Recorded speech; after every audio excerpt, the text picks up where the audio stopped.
Kellan, Undead. By Melissa Delport. I didn't like Kellan young, but I did feel bad for his family when a zombie ate a chunk of him and left his mangled body on their cobblestone drive. Technically my drive too, at the time. We'd moved in with the Youngs a few months into the epidemic. Kellan's body isn't there anymore. Kellan had been my neighbor for over a decade, during which I'd spent 2 years harboring a massive crush on him and ate loathing his arrogant guts. When I'd started my period in junior high, it had been Kellan who'd told our entire homeroom. When I'd had my first kiss with Bobby Mitchell under the bleachers at the homecoming game, it had been Kellan who had filmed it on his goddamned GoPro and uploaded it to YouTube. He'd received over 1,000 views before my father had made him take it down. When people started changing, it had been my mom's idea to join forces with the Youngs. Marty Young's a hunter, She'd told my dad. He's got an arsenal in that basement of his, and Georgina's been growing her own victory garden for years. Don't look at me like that, Anna, She'd added, catching sight of my horrified face. I've got a bad feeling about this. There's strength in numbers.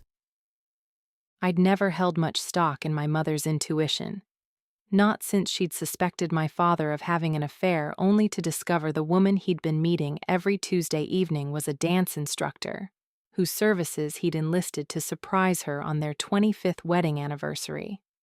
My mother had figured it out only after she'd dumped the entire contents of a silver ice bucket over the poor woman's head in the middle of a crowded restaurant while her husband and 2 small children watched on. "It's a hoax, Mom," I'd insisted. "There's no such thing as zombies. People have been watching too much of The Walking Dead." She'd thrown me a look. My mother had been obsessed with Rick Grimes since the show aired back in 2010. A few weeks later, my mother's theory was confirmed. Televisions across the country were broadcasting horrific images of the undead, hissing and clicking their way north, feeding on the living. The broadcasts were looped on replay. No new coverage was aired for days. Then the screens went dark. My father's obsession with chickens had saved us. He'd had something to offer.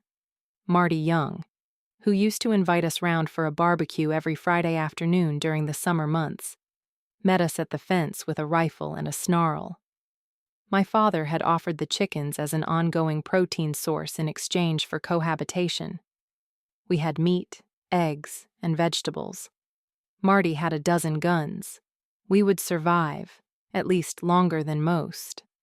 My mother taught us everything she knew, information gleaned from watching 10 seasons of The Walking Dead, with all the fanaticism of a true conspiracy theorist. Once a week, she and Marty Young took his trusty Toyota 4Runner out on a scavenging mission. The longer we held out, the further they had to travel to find any stores still stocked.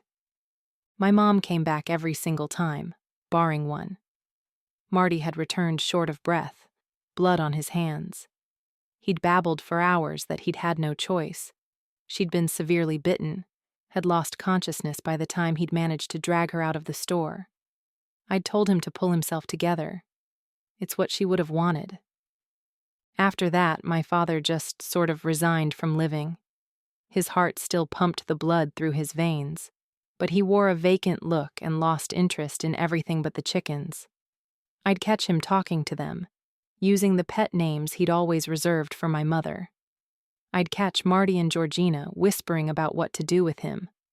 I took neither too seriously, until the day he walked down to the coop with the red-handled axe Marty used to chop firewood.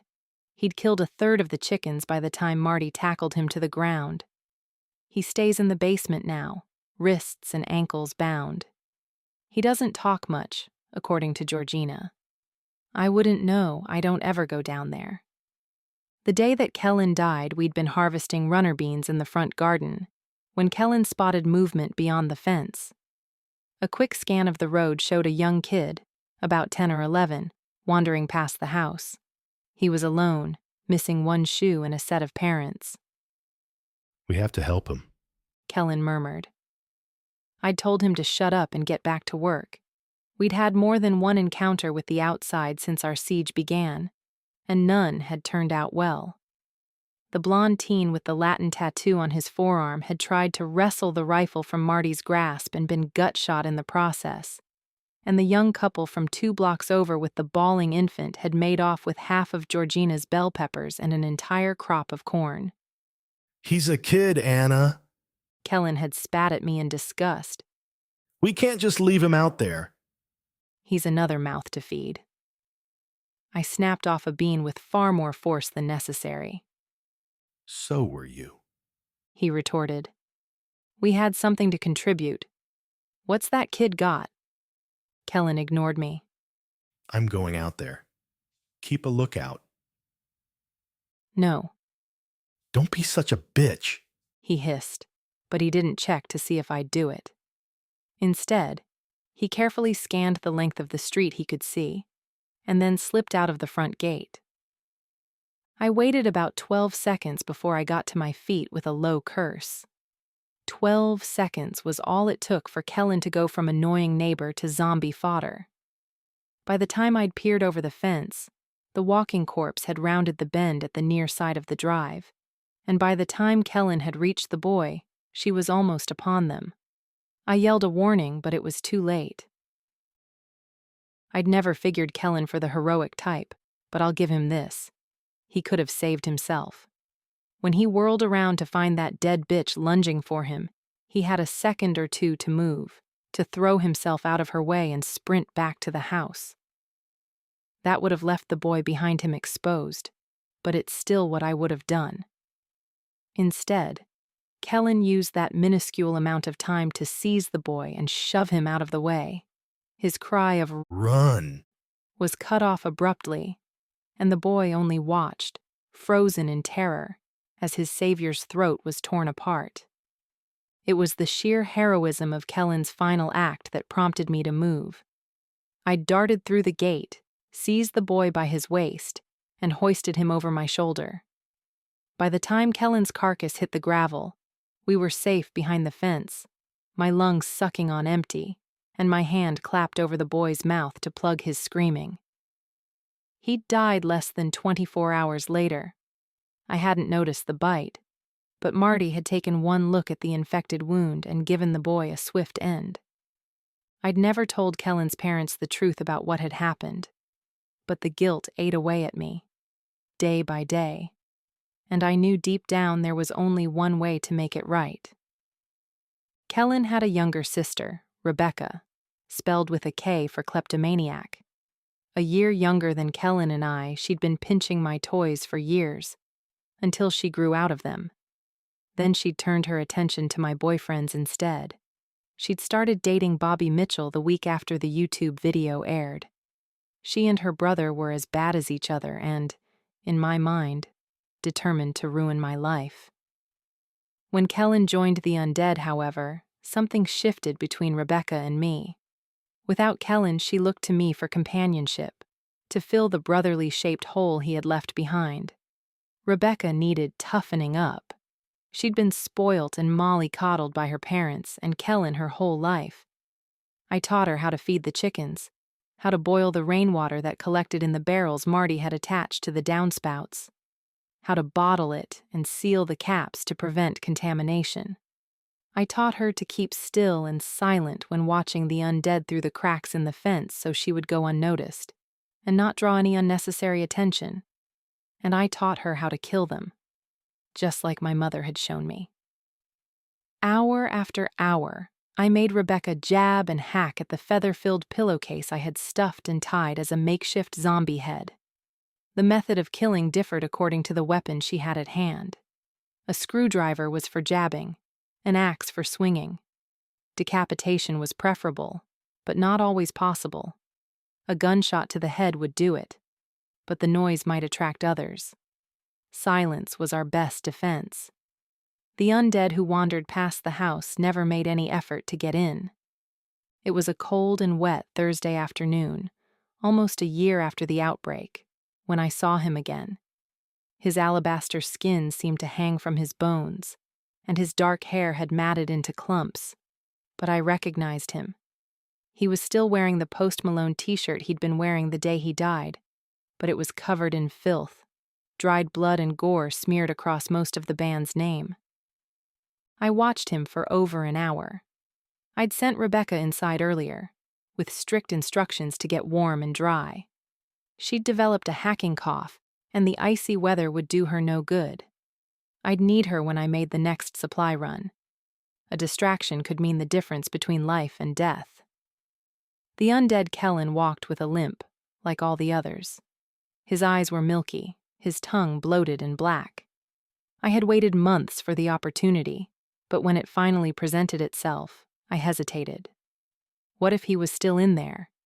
Didn't his coming back here prove that he retained some raw and primal sense of self? When he finally shuffled off, I didn't know whether to feel relieved or disappointed, but it did spur me into action. I snatched up the screwdriver I'd been using earlier to weed the tomato patch and slipped through the gate. He hadn't made it far, left leg dragging slightly behind him. He was alone, no others in sight. I shivered in the frigid air, but my palm was slicked with sweat, my grip on the screwdriver slipping. "Kellan," I said eventually. A plume of white smoke whooshed from my lips. He turned slowly, his glassy eyes fixing on me. Something inhuman came from his mouth, no mist along with it, no air. "I'm sorry," I said, as he started to drag himself toward me. "I should have looked out when you asked." Another guttural groan, rasping and empty. He was so close now, too close. Clawed hands reached for me. I raised the screwdriver, closed my eyes. A booming gunshot, so close it reverberated through my brain, and a dull thud. When Marty's hand touched my shoulder, I jumped, then burst into bone-racking sobs as he pulled me into his chest.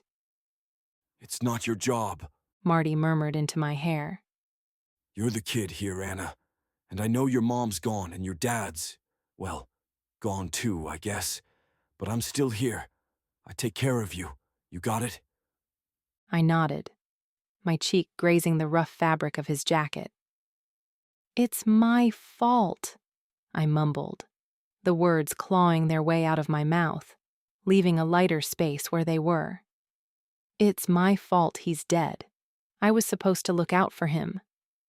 Marty pulled back, just enough that he could look into my eyes, and read the guilt shining there. He offered me a smile, as sad as it was compassionate.